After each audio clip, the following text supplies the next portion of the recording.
दोस्तों नमस्कार। Colonel Ajay CO Ajay astro money group first global astro finance digital channel से आपसे मुखातिब होता हूँ। आज 21 मई सन 2026।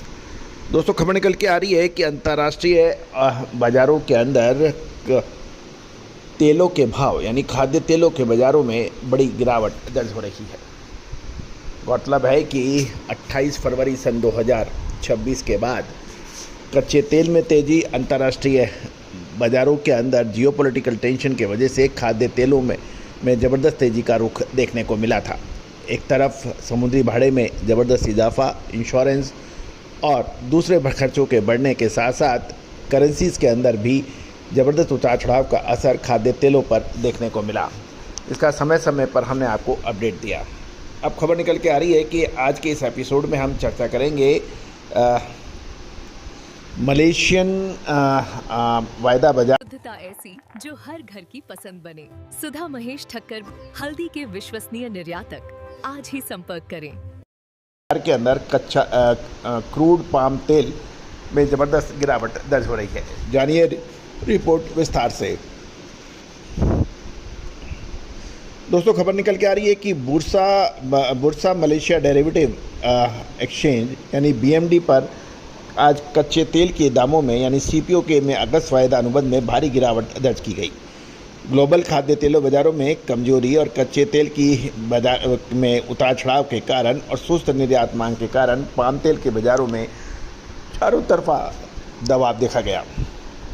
अगस्त 2026 सेटलमेंट कॉन्ट्रैक्ट 126 अंक यानी लगभग 3.25% गिरकर 4457 रिंगट प्रति टन पे बंद हुआ और आज के कारोबार के दौरान इसका जो फ्लक्चुएशन 4609 हायर लेवल और 4455 का लोअर स्तर देखा गया।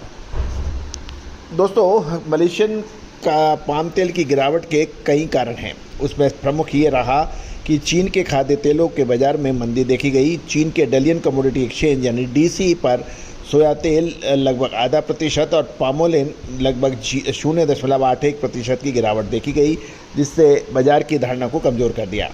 सीबॉट यानी अमेरिकन सोया तेल में कमजोरी। अमेरिकन बाज़ार में सीबॉट में सोया तेल जुलाई अनुबंध 0.54 सेंट गिरकर 74.12 पर लेवल पर देखा गया, जिससे पाम तेल पर अतिरिक्त दबाव मिला।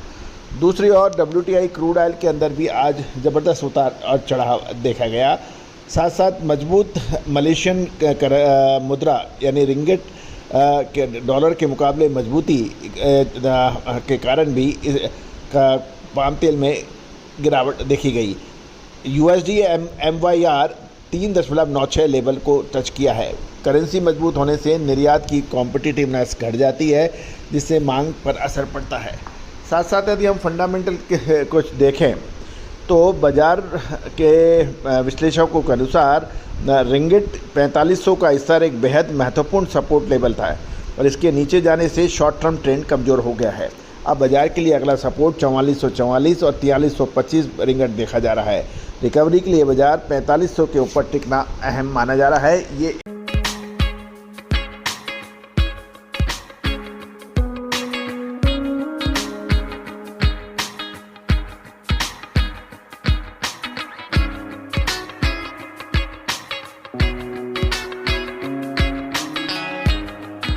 टेक्निकल लेवल देखा जा रहा है।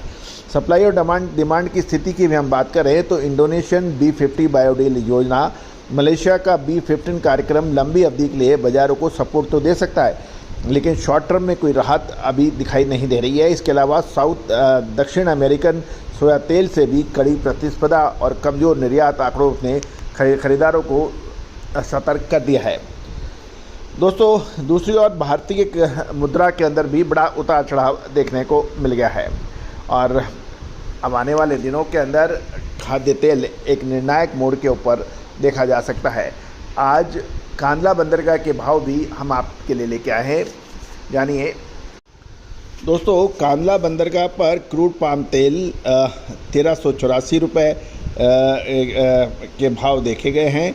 इसमें 25 रुपये की बड़ी गिरावट देखी गई है। RBD पामोलिन के अंदर भी 25 रुपये की गिरावट के साथ ये 1475 के भाव देखे गए हैं। सोया रिफाइंड भी 1490 के भाव आ गए हैं 10 रुपये की गिरावट के साथ। सोयादिगम तेल 1427, यहाँ भी 25 की गिरावट है। साथ साथ सनफ्लावर रिफाइंड भी में 1680 के भाव, यहाँ 10 रुपये की मजबूती देखी गई है। पाम तेल फैटी 1110 रुपये है, इसमें भी 20 रुपये की गिरावट देखी गई है। पामेलिन स्टेयरिन 1240 से 1250। मसाले, खुशबू और प्योर झाग टेस्ट से भर दे हर जुबा पे स्वाद। एवरीडे मसाले, देश का स्वाद। के भाव रहे। अब जवाहरलाल नेहरू पोर्ट ट्रस्ट की बात करें, JNPT में वहाँ आरबीडी पामोलिन 1500 रुपये, सुपर ऑलिन 1520, सोया रिफाइंड 1520, सोया डिगम 1437, यहाँ 15 की गिरावट। सनफ्लावर क्रूड 1550 और सनफ्लावर रिफाइंड 1650 के भाव बताए जा रहे हैं। दोस्तों ये सभी जानकारियां आपको अजय एस्ट्रो मनी गुरु के जरिए प्रोवाइड की जा रही है। दोस्तों हमारा हर संभव प्रयास है कि हम सभी महत्वपूर्ण जानकारियां आप तक प्रस्तुत करें। फिर भी बाजार हर क्षण चेंज हो सकते हैं। आप ताज़ा अपडेट कोई भी व्यापारिक निर्णय लेने से पहले ज़रूर ले लें।